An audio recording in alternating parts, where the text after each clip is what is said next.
bad. Yeah, apart from this bum knee, I'm all right. We'll be playing.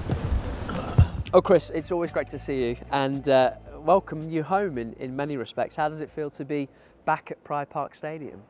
It's really nice, really nice. Brings back a lot of very fond memories. I was racking my brains about when you were last here, a couple of years ago, wasn't it, with Bristol Rovers? It was, yeah. I did manage to score. I'll just nick that one in there. But no, so it is always nice to come back. I've got a great affinity, I think, here, not just with the fans, but also the people at the club that I obviously spent many years with. So it's always nice to see some familiar faces. Yeah, and it's been lovely to see that reaction from people that you've seen already today. I think you were collared the moment you got out of the car, pretty much. I know, yeah, a few fans got me early doors. I've been in to see the manager and a few of the backroom team. I'll talk more about the manager in a moment or two, a former teammate of yours. But you've had some really good spells at quite a few clubs, but Derby, I think, are the club that you'll always be most associated with. And every Derby fan will have a different Chris Martin memory. What are Chris Martin's biggest Derby County memories?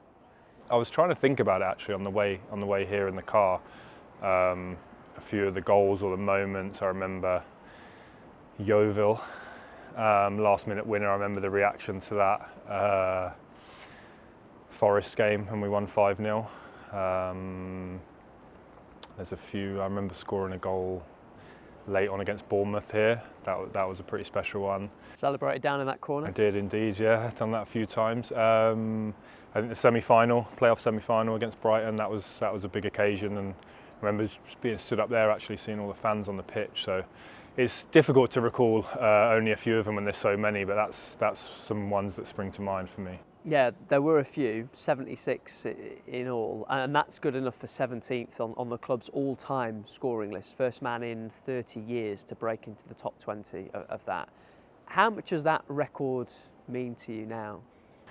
I think it's something that, as time goes by, I'll reflect on and probably be more and more pleased with and grateful for. I think that I was able to achieve that. I think right now, and certainly probably at the time, I'd always be looking at it saying, should have got more, if I'd have just scored here or there, or could have got to 100. But I think reflecting back on it, I think, yeah, it's a proud achievement. I think it's a small note, I guess, in the history of the club, because there's a lot bigger and better players that have been through here and will continue to come through here than me, but to kind of have a place in I guess the history of such a great club is a very special feeling. Chance to deliver first time with his foresight. Martin! It's turning into some evening for Derby County. Hello, big man. Yeah, how are you? All right. Still going, son? There are a couple of former teammates still here. One of them set you up for your first ever Derby County goal. Craig Forsyth and you joined about the same time. How do you feel seeing him still going 13 years later?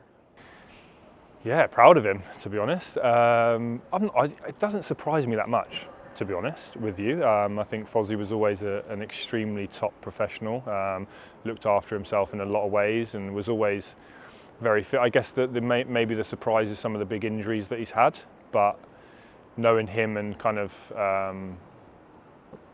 the mentality that he had, I think people that probably knew him would have expected him to be able to do that. I think, and yeah, I think he's a great part of any dressing room. I'm sure John will be very ecstatic to have somebody like him around, somebody that knows the club and has been here for so long. But also that can offer both on and off the pitch what Fozzie can offer. He's a good guy first and foremost, and a very good player. So yeah, it's nice to see him still going. Do you want to say hello to the gaffer now quickly? I can say hello, sir. I know you're seeing him properly later, but... Yes, sir. You all right? Yeah, not too bad. Nice to see you. How are you? You okay? Very well. You fit for today? 10 minutes at the end. And how it'd be a great 10 minutes. A great 10 minutes. I think, right? Yeah, no good. And you referenced him already, the former teammate who's now in charge here. What are you made of John Eustace as Derby County manager? Well, I think he's doing all right, isn't he? I think, yeah, it was, I guess, initially probably a bit of a surprise. to some people, but I think knowing him and obviously him knowing the club and the draw of this place for him and for a lot of people, it's a massive job, and it obviously proved too big for him to say no to, and I can't say I blame him for it. And I think he's making a very good fist of it. I think he knows what he wants. I think he'll be very demanding, and I'd imagine he would garner the respect of the group very quickly. He was very good at that as a player. Whenever he spoke, people listened. It wasn't always too often, and he didn't have to rant and rave to make his point. But yeah, you understood what he meant and what was expected, and I'm sure that that helps the players here to understand their roles, I guess. Obviously, when he signed for the club, he was a very experienced, established player. I've been told that he warmed to you because you were one of the few in that team who was still willing to give him a bit and have a bit of a moan. Is that your recollection of the relationship as well? I'm not sure.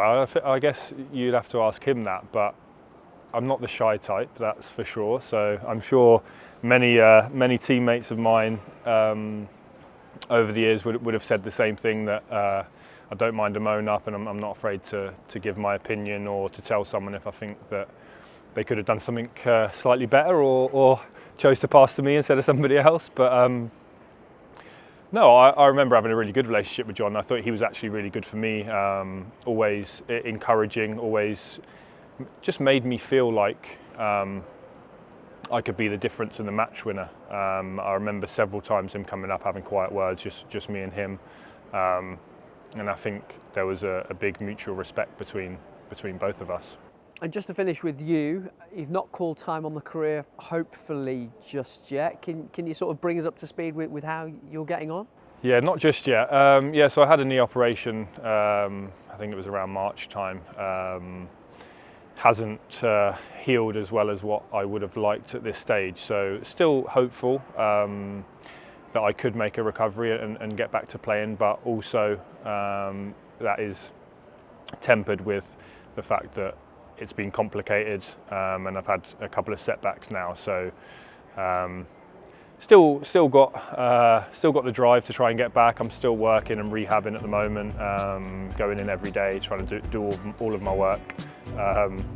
And I guess we'll see what happens. Great to see you back here, Chris. Thank you, good to be here.